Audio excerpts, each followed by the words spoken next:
Well, if you're the type of parent that doesn't like to answer questions, so what exactly can our little friend do? I've come across this most amazing new gadget. Ask the robot, why is the sky blue? Would you trust your children to a robot?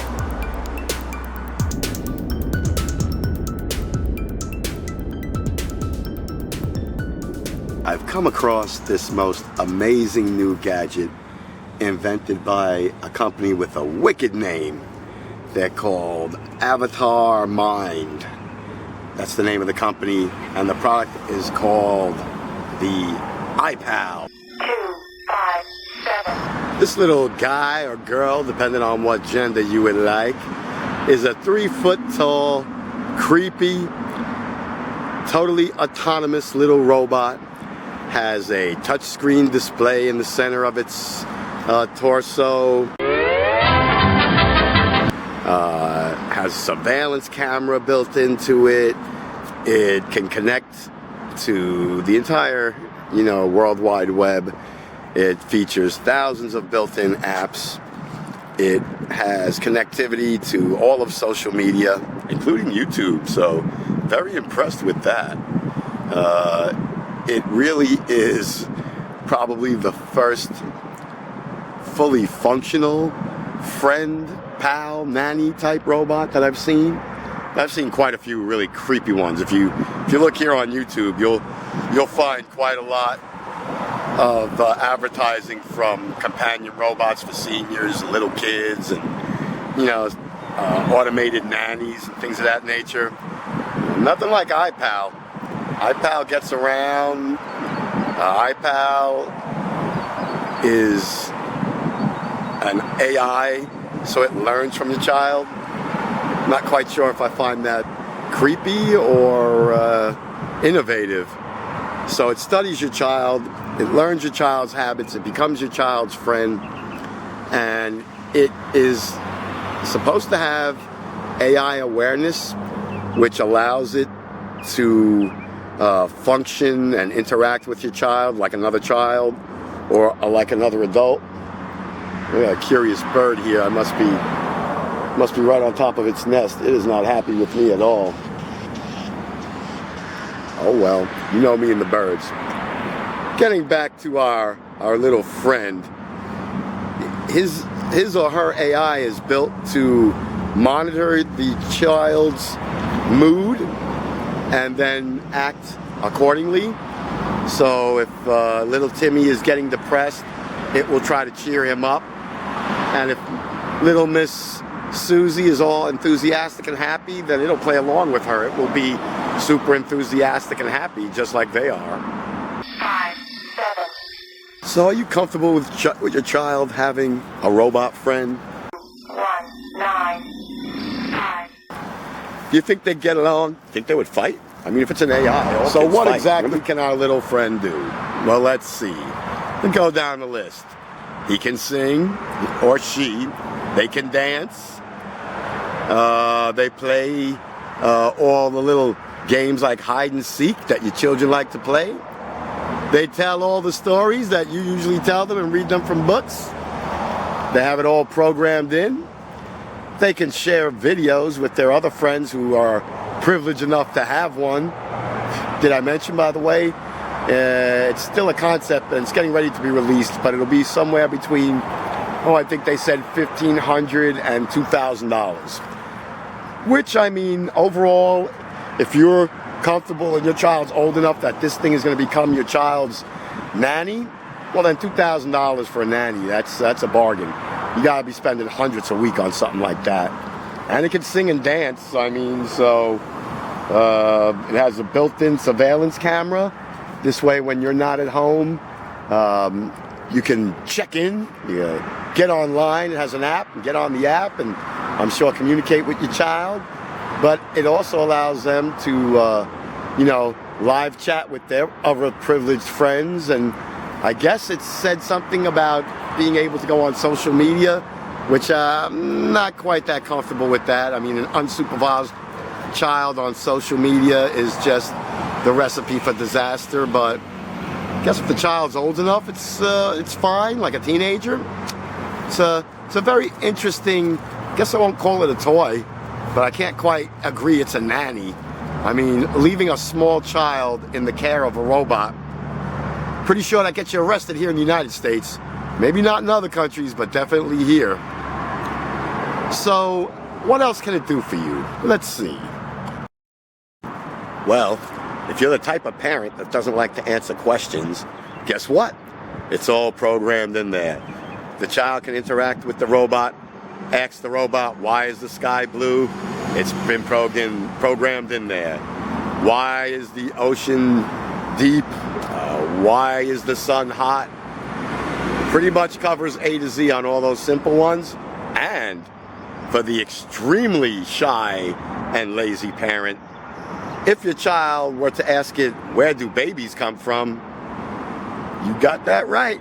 It can answer that question too.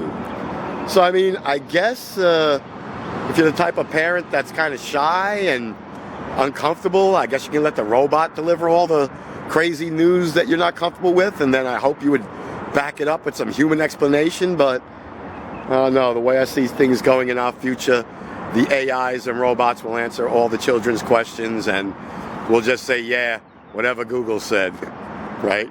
We'll trust whatever Google said. Where do babies come from? Laboratory? No, sounds right at this point. Whatever Google said. I'm always interested as to how much authority we're going to allow these AIs and robots to have over our lives. How much of the narrative are we going to let it start telling our children? I mean, at this point, this particular one can do feelings and emotions with your kids. So, I mean, that's getting pretty deep and carried away. I'm not quite sure I want a robot explaining to my child where babies come from. I'm thinking that's really still should always be a parent's job. But then again, what a parent's job is and has been and will be has changed over the years. So, you know, I would think that this would be an exceptional tool. Again, like I said, it's going to be $1,500, $2,000, somewhere in that price range.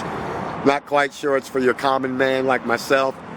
I don't think I have the ability to drop $2,000 on a wannabe first generation toy that may or may not take care of my children. I'm probably not comfortable with that. I would never leave a nanny of a robot type, not at this time, to take care of a living child.